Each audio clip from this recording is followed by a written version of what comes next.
scripted within an ancient tomb which lies hidden beneath centuries of dust in the guarded library of Miquelon, is the story of how the Rift was formed. Though most cannot recall a time when the Rift did not divide the Enclave from the Outlands, they were at one time unified.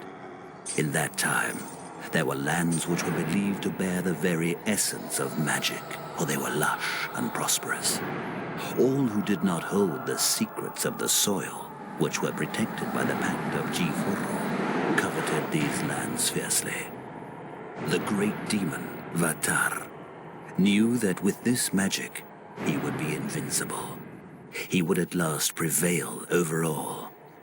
Venomously, he led his army to attack the dwellers of the land to claim it as his own. The battle raged, and the people fell before Vatar's vast army. Victory was so close it could be tasted upon their blackened tongues. As bodies of the defenders lay sprawled about them on the bloodied field. Exultantly, Vatar rose to proclaim his triumph. It was then that disaster struck, in the form of a pathetic little wizard called the Mighty Zale.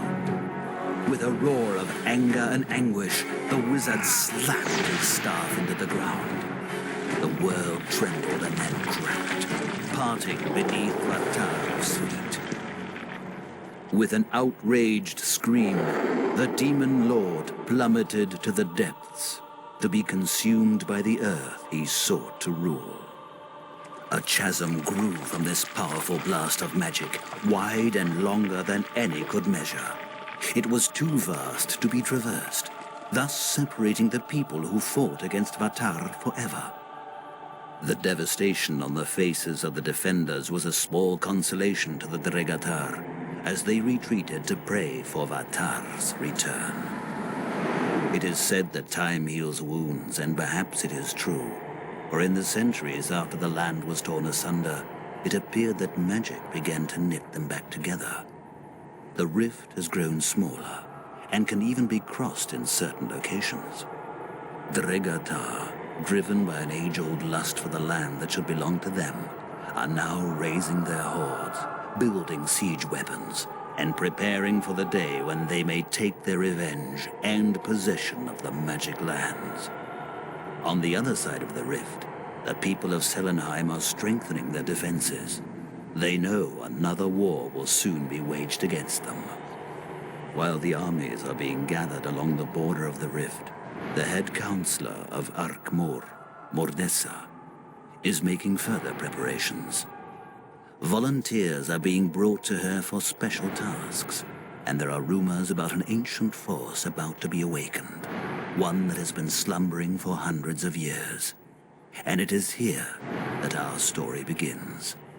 Violently shaken from their sleep, the Chosen are taken by hooded figures to an unknown fate.